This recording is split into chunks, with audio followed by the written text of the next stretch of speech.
Okay, ladies and gentlemen, my name is Tom Saylor, and I'm a realtor in northwestern Indiana plus Illinois. I'm licensed in two states. I've been licensed, was first licensed in 1990 in both Illinois and Indiana, and prior to that, I was licensed in the state of California. And I want to talk to you guys about buying your first property, typically. And this is a little bit autobiographical because basically, I'm going to show you what I did when I didn't have quite enough money and I was a sole wage earner. Okay, my wife did not work; she was home raising babies, and we started in one of the most expensive cities in the world to buy property in, San Francisco, California. And I had just got married, and I want to show you what I did.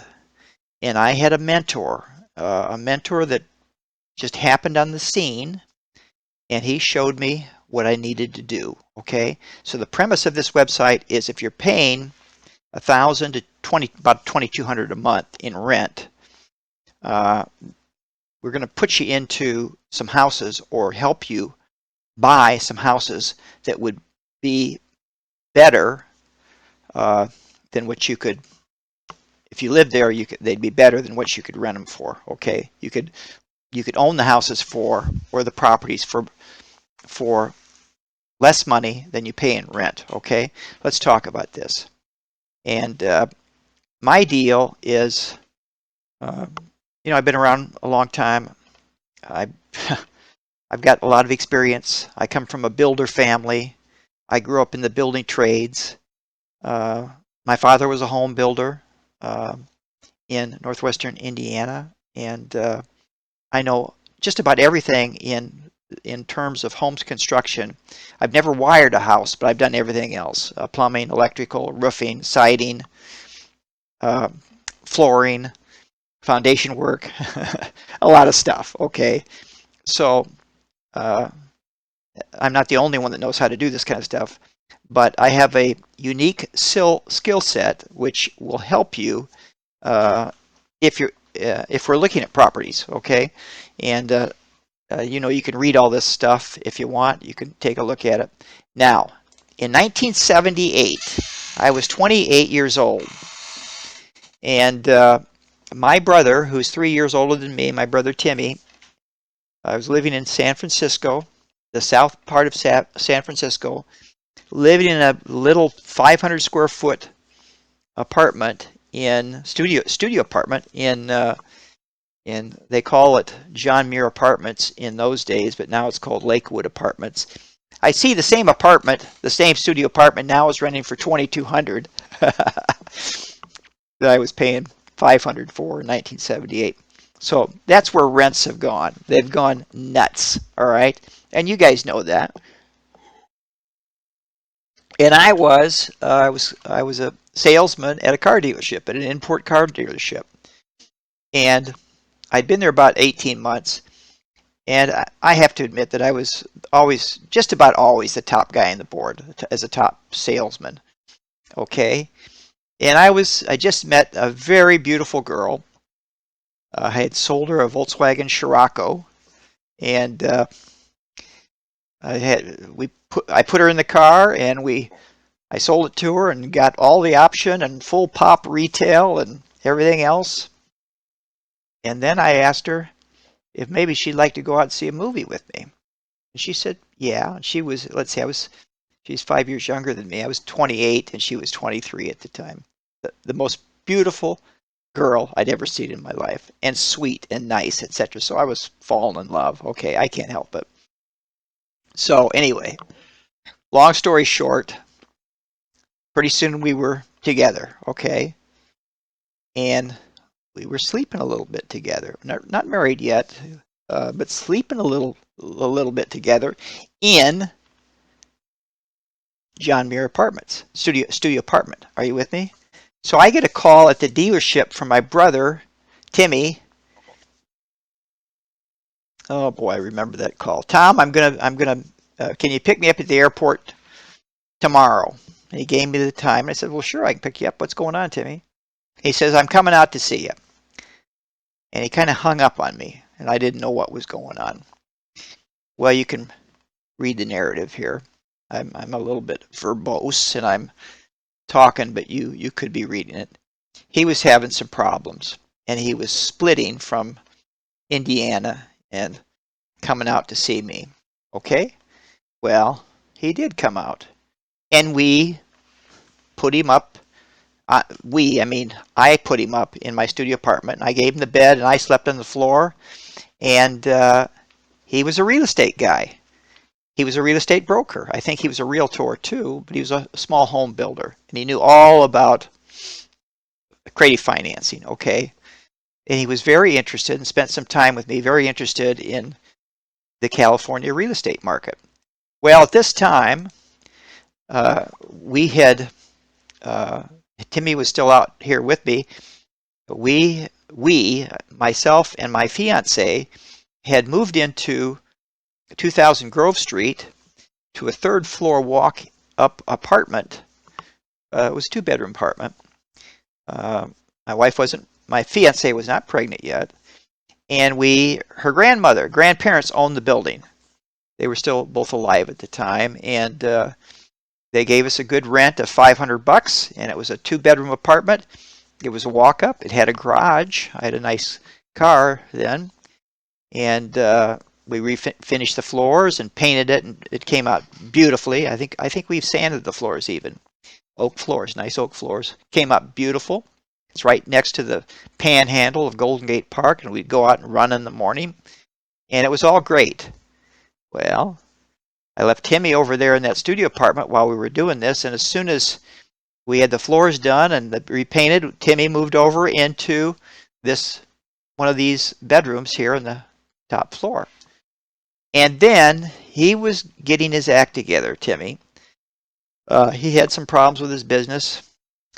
He was going broke in it. He had a small development company, a small home builder, and that was the days of extremely high interest rates all over the United States, 14, 15, 16, 17%. And he had built a bunch of spec houses and couldn't maintain them, couldn't pay the debt service on the loans, and couldn't sell them because the interest rates are so high. So he basically had to walk away from the deal, and that broke his heart. And he wasn't the only one. He was not the only one. He was a really hard-working guy. It's not any fault of his. It's just the circumstances. He had a bunch of spec houses that he could not sell. Okay? So he's coming out there and he's living in this second bedroom. And now, all of a sudden, I'm the top salesman at Ron Price Motors, South San Francisco, and we sold Volkswagen, Mazda, and Subaru. And all of a sudden, Ron Price came to me and he says, "Hey, Tom, I want to make you sales manager, new car sales manager." And we had about 10 or 12 salesmen, and I want you to be the sales manager.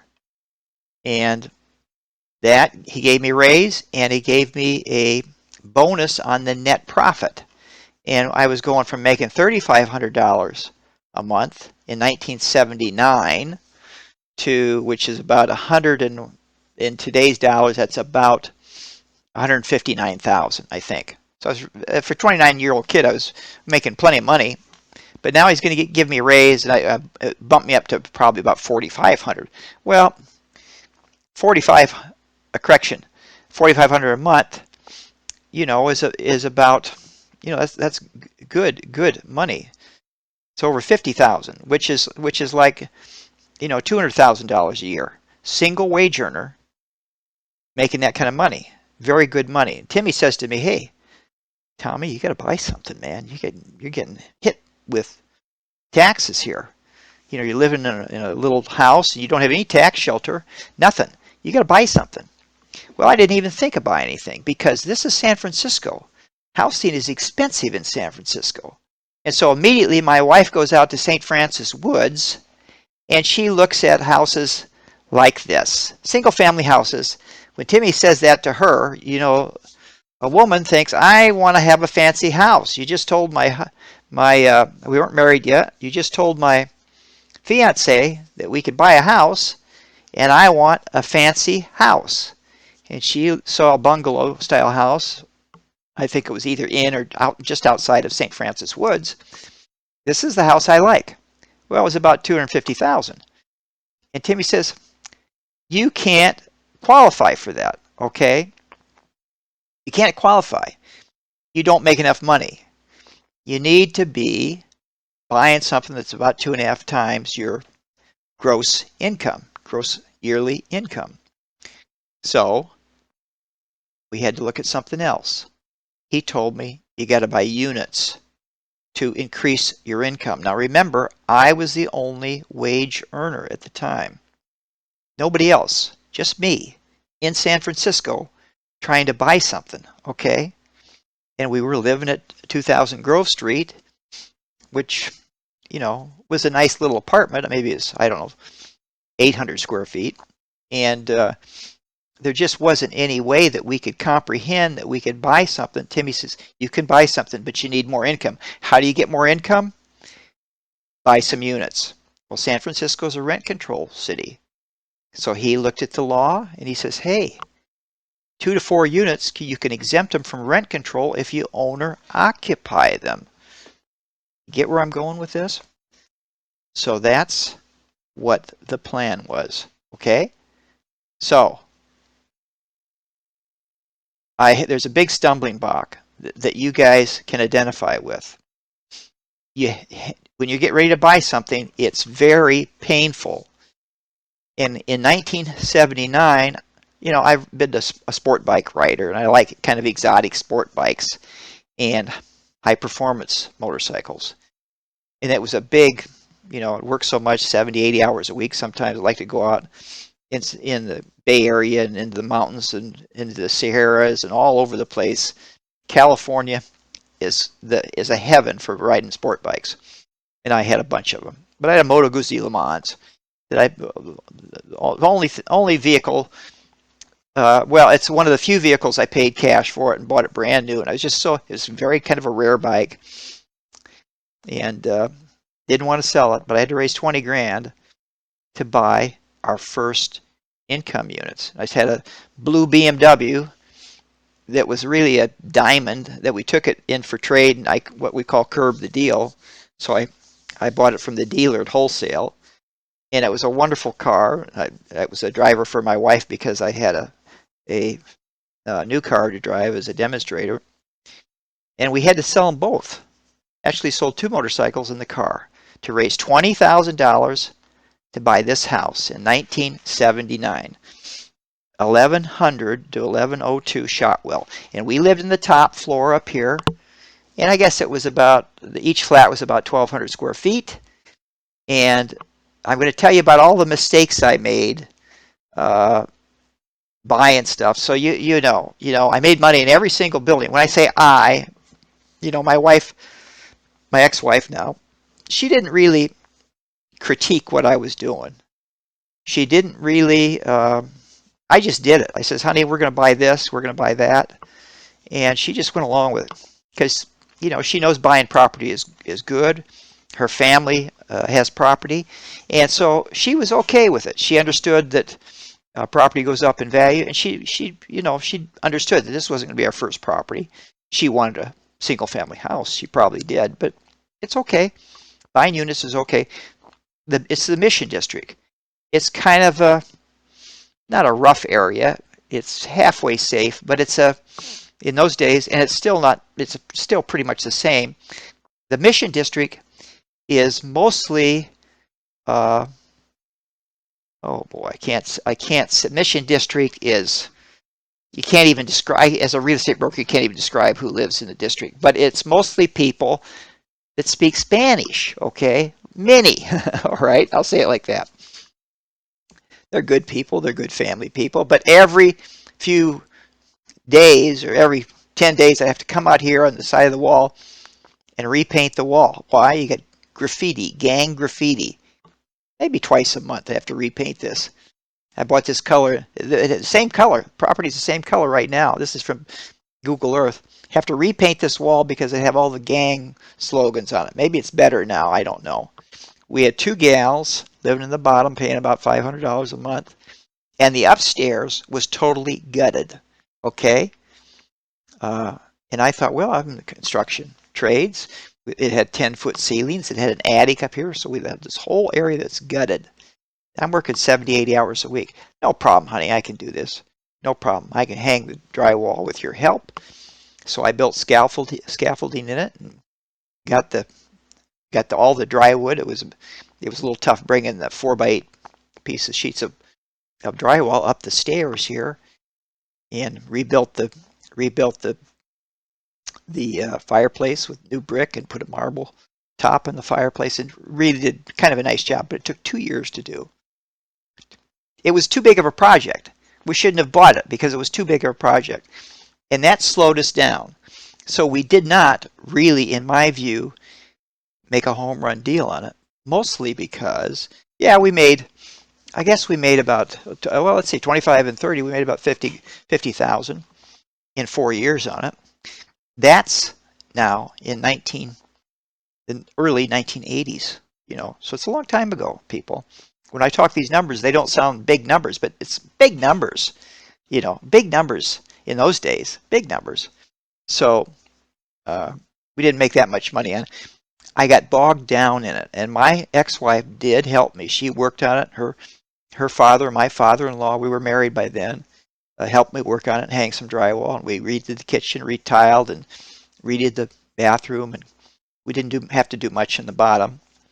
And we had some tenant issues in the bottom, but we lived in that building till about 1983 or 84, and then bought other buildings. Next building we bought, as soon as we had this one under control and raised the rent, and I was doing better in work and making more money all the time, we bought this building. I bought it with my income, one income now. We're buying all kinds of stuff with one income. 905, 907 Divisadero. This was a beautiful building. My goodness, still a beautiful building. It's on a busy street on Divisadero. It's in a semi-commercial area. It had a very bad tenant in the bottom. It was vacant on the top. And bad it was a rent control property, and it was rented way too low.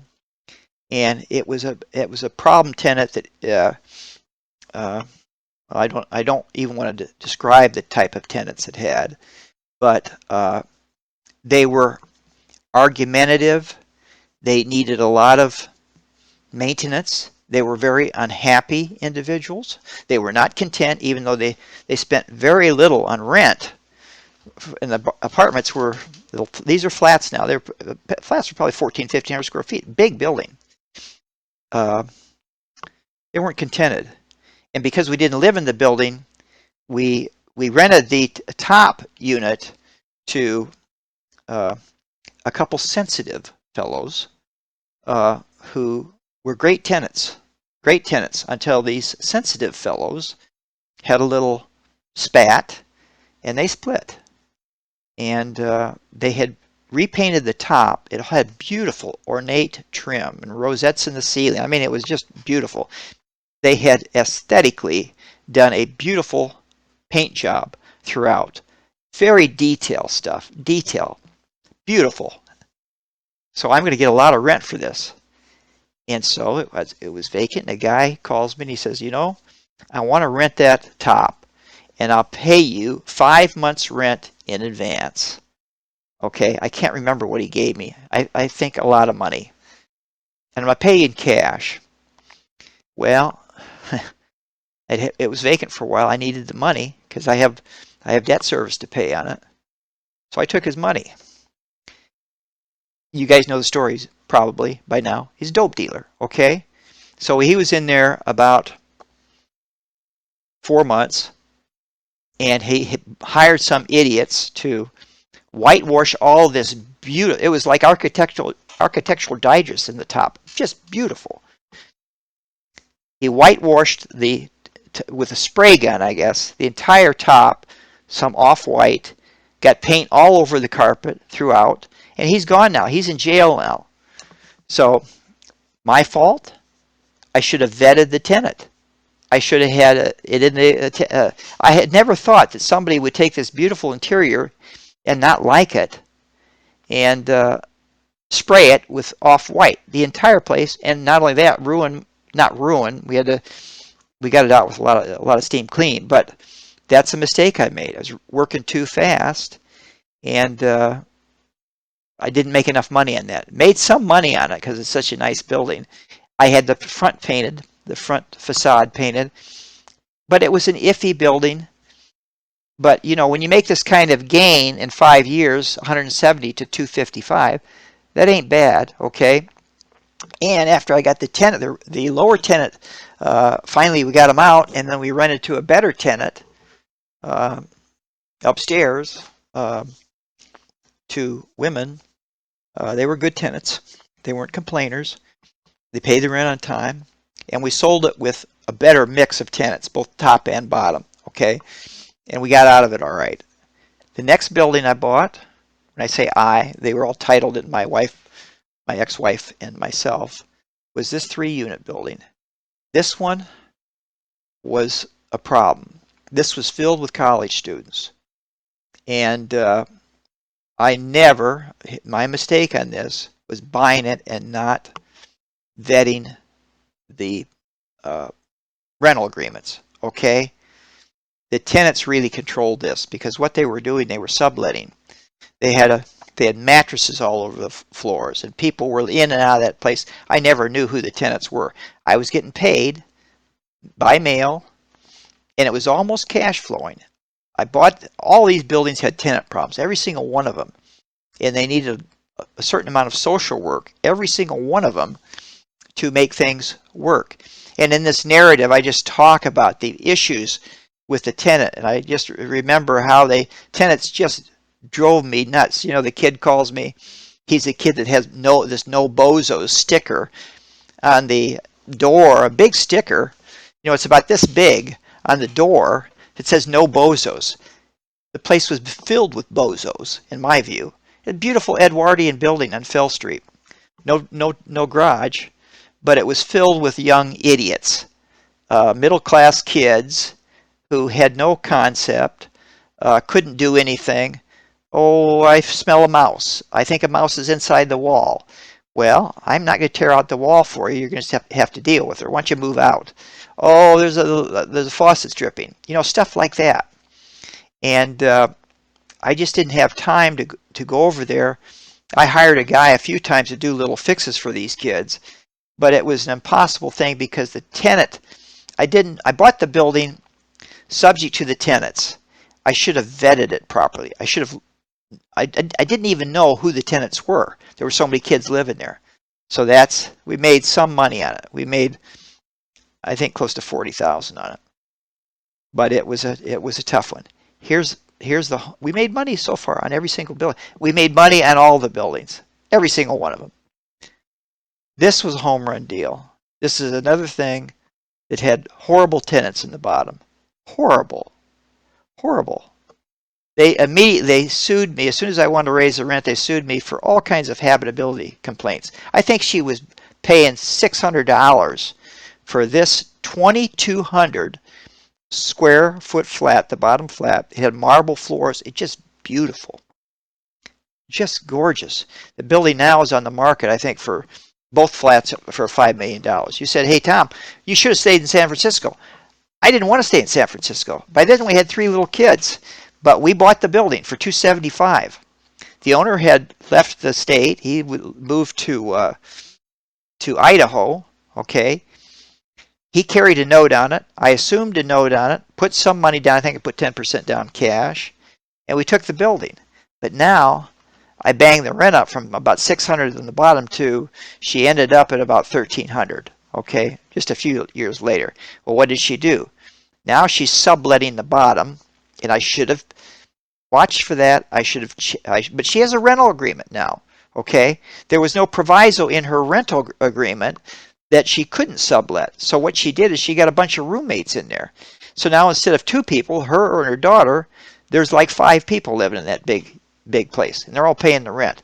And there are 5 people that are living in the building with us and making noise late at night, and I didn't like it. I never really enjoyed being a landlord and having to live with tenants. I had to do it because I didn't have quite enough money, and I needed the tenant income.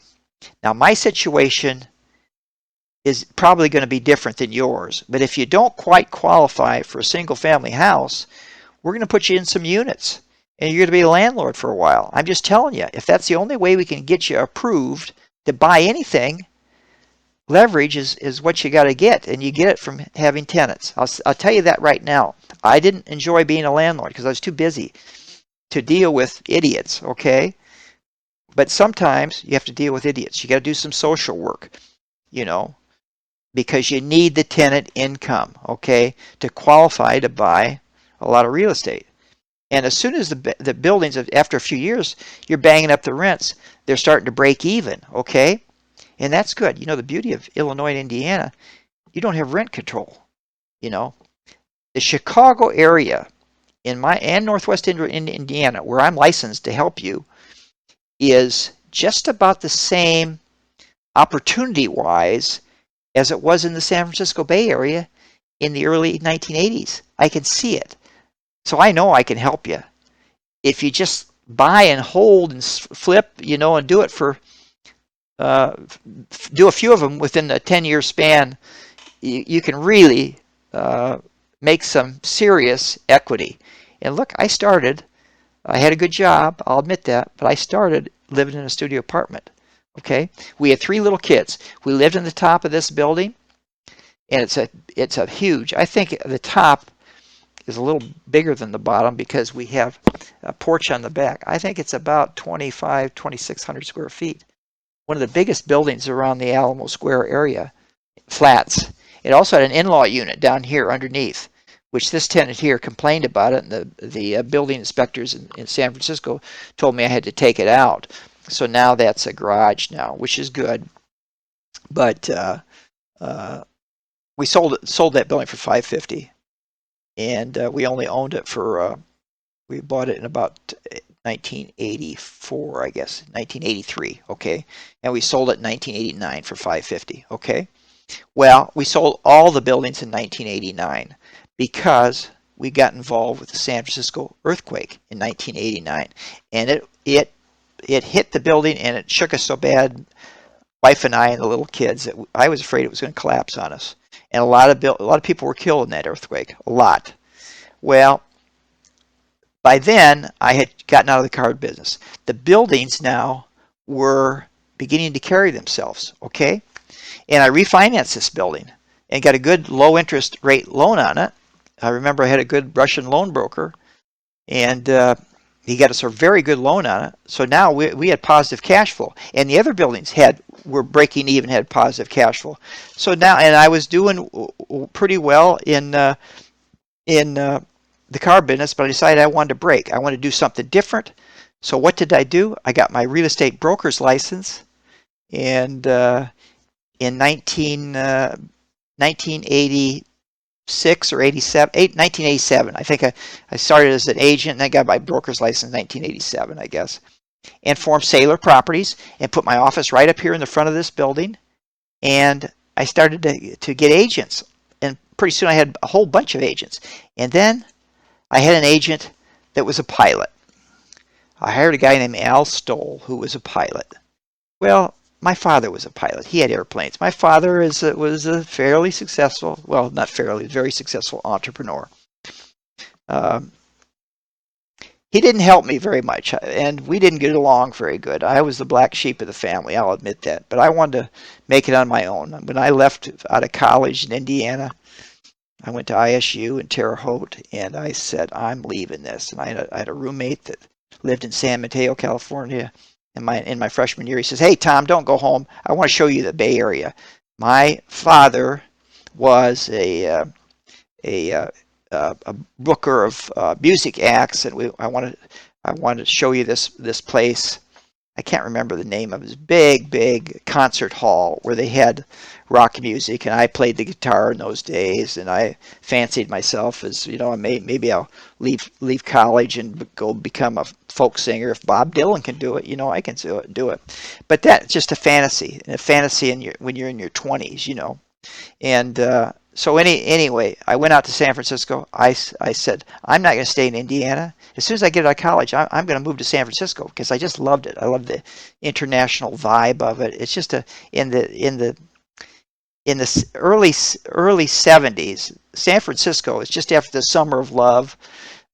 Huge numbers of hippie girls running around. You know, it was just the free love thing was, it was just a Haight Ashbury. It just was fantastic place. Very interesting for a boy from rural Indiana that grew up in rural Indiana. I thought it was just fantastic. That's where I'm going to go when I get to college. I don't know what I'm going to do. Don't know how I'm going to make a living, but that's what I'm going to do. So that's how I ended up in San Francisco. Anyway, back to the story, I hired a guy who was a broker. He wanted to work under my license, and he was a pilot. And he got me involved. You could read the narrative. One day we were going to go out to a coal listing in San Mateo, I think, and we drove by San Carlos Airport, and there was a sign on the building that said, what did it say? It said Trans-Bay Airways. It said something like free introductory lesson or something, $25 or something. He says, and Al says to me, "Hey, why don't we do this on the way back?" And just as a lark, we did it. He says, I think he said, "We'll split it." So it was like $12.50, and we took an airplane ride, a little Cessna Skyhawk, and we flew out over the ridge to Half Moon Bay. And it was about 2,500, 3,000 feet, and I saw the tops of the Golden Gate Bridge. I saw the ocean. We went up along the ocean a little bit, headed down towards Santa Cruz, and then came back. It was so beautiful. I couldn't believe it. Now, my father had a Navion. He also had a Cessna Skylane, and I remember flying with him as a kid. And it was kind of instant nostalgia. It's about the only nostalgia I had as a child, but I remember that. And that very day, I signed up for flight lessons. The very day, and within just a few months, I was soloing, and then I had the money, and I bought a Cessna Cardinal, and then later on, I bought this is a Cardinal RG. This is a retractable Cardinal. I had it painted, and it was a nice airplane, really nice airplane. And I started buying airplanes. So I bought a whole bunch of airplanes after I was establishing my real estate business. You know, and it was called Sailor Properties Inc. Okay, in San Francisco. And we had agents. We had 119 agents when the earthquake hit in 1989. Okay, and the business did very well. Anyway, we bought this last house vacation house. My wife wanted a vacation house, and it's one of the few houses that she kind of had. I listened to her input on it, and we bought it. Her father, my father-in-law, may have gone in on it because he was a skier. Their family is skiers, and we bought it. I think we bought it for $70,000, I believe. 65,000, and we sold it later when we got out of California for 98. Okay, almost 100. So we made some money on it, and then we decided to move. I had become a pilot. I'm an aircraft owner. I've been an aircraft owner since 1987, and we moved to Indiana. We sold all the buildings, and we had a wad of cash, and I designed a building. See this house back here? Free and clear in 1989. It's still free and clear. You understand? Big house, airplane hangar, in a very nice subdivision, in an airport subdivision. I bought the exact house. I created the house from a design. I bought the lot where I wanted to live because I could have my airplane there. Okay? And we can be in Florida in 8 hours with my Cessna 210. Okay? Now, let's talk about you. Let's talk about your life. Okay?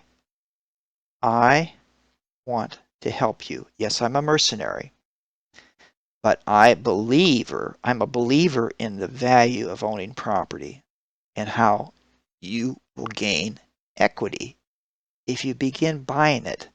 And now, I'm making this in late August 2022. It's changed from a seller's market. It's beginning to be a buyer's market. Right now, listen to me carefully. Prices are softening in Chicagoland and northwestern Indiana. They are. people are now beginning to come out of the ether, the sellers, and they're beginning to have a little bit of a different attitude.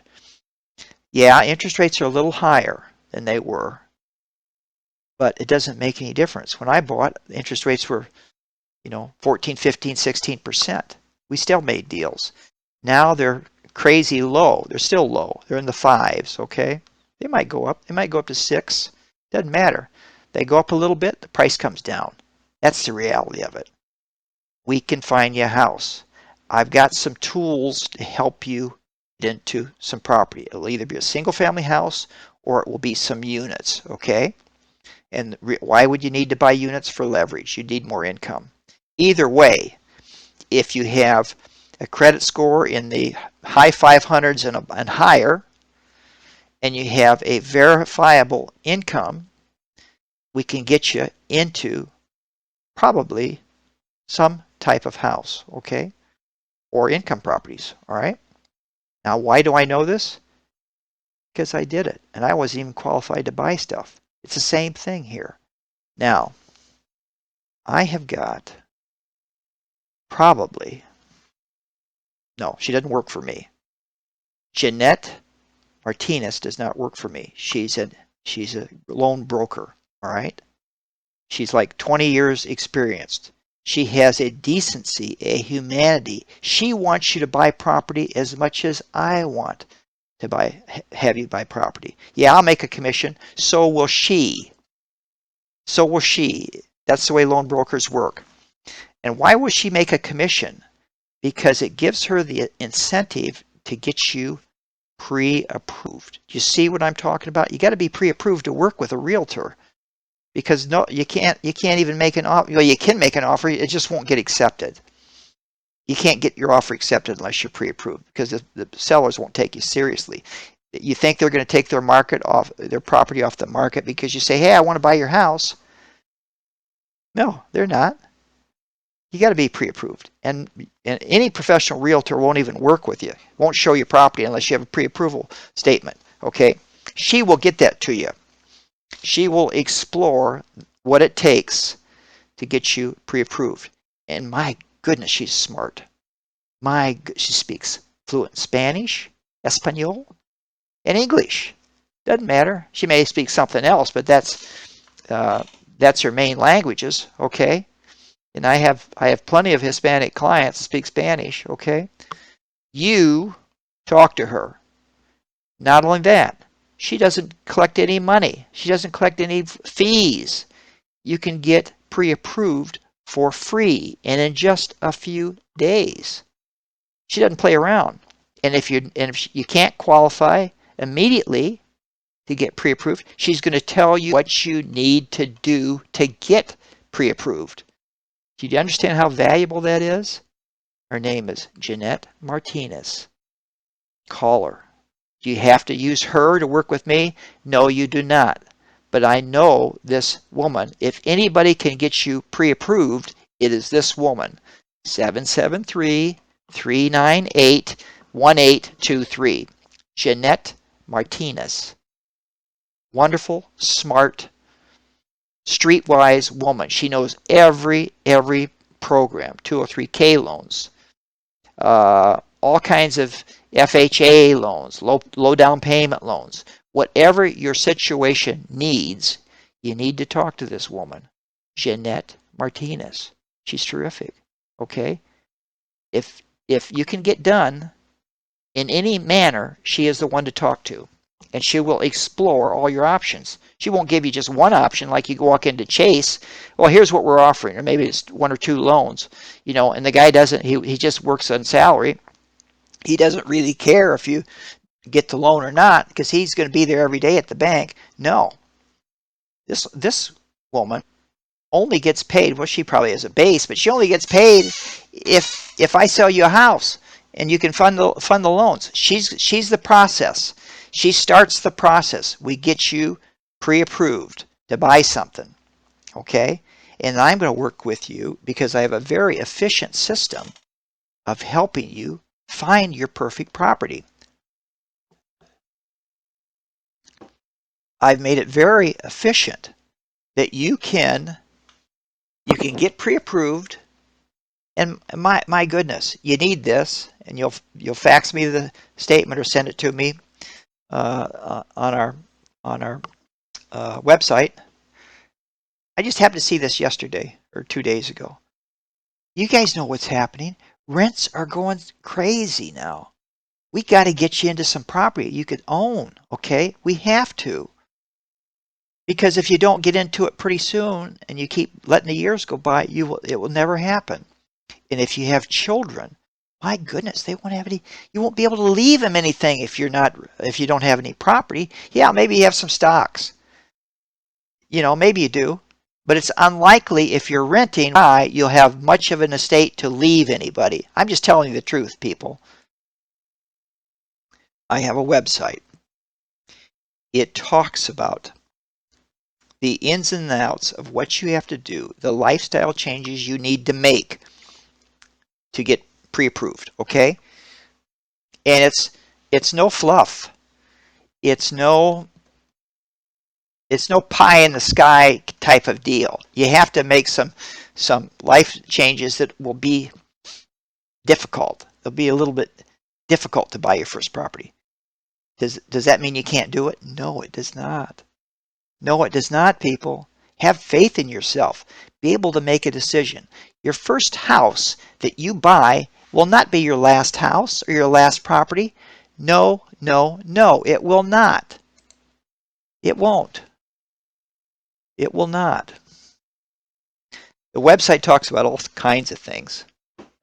Look at it. Once we get done with this webinar, go right to the website, happyhome.help. Not .com, happyhome.help. And we talk about stuff.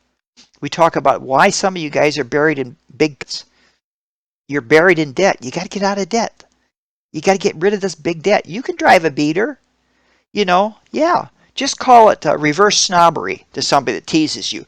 Oh, look at that old Ford Taurus you're driving when you had a Panamera before. Yeah, sunshine. I'm buying a house. What do you got? What do you got? What has more ego appeal? Owning a house, a 2-story house, or driving a Panamera? Do you understand? Don't go nuts on credit cards. Use your debit card if you have to. Get your credit cards under control. Pay them off. And then once we get you pre-approved, don't change anything, please. I talk about all this kind of stuff. Tips. Jeanette will tell you the same kind of stuff. Okay, she'll tell you. Look here. We talk about your job. Getting out of debt. We talk about the fine print of I don't know how there. The fine print of working with a loan broker, the fine details of working with a loan broker. We talk about how I'm able to show you stuff because I have a SentryLock account in both states, Indiana and Illinois. I can show you properties in both states. I got the best search engines I pay for personally. Not my broker. I am the broker in Indiana, and I'm a broker associate in Illinois with HomeSmart Connect. But I have search engines that update every few minutes faster than Zillow that will give you all the new properties in northwestern Indiana and northern Illinois. Okay? Now, what else?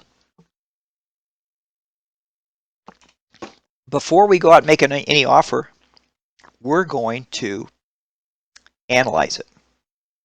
We're going to analyze the property you're interested in. We're going to do the comps on it. Okay? This is important. We're going to be able to go see the property. Excuse me. I'm going to teach you how to use Google Street View so you can vet the properties. I have tips on how you can vet, that is, evaluate the properties before we go look at them. Okay? I have a video on the website that talks about how to use and set up searches. Use it. Take a look at it right away so you understand it. And if you buy through me, excuse me, if you're a buyer or a seller. Seller, I gave you a $250 gift certificate. Any of your choices. I want to help you out. Moving certificate, Home Depot or Lowe's. Okay, $250 when your deal closes. Okay, it's a perk. Okay, I don't know anybody else that does that. I want you to go to my website. I want you to click on. Once you look at it first. Click on take action.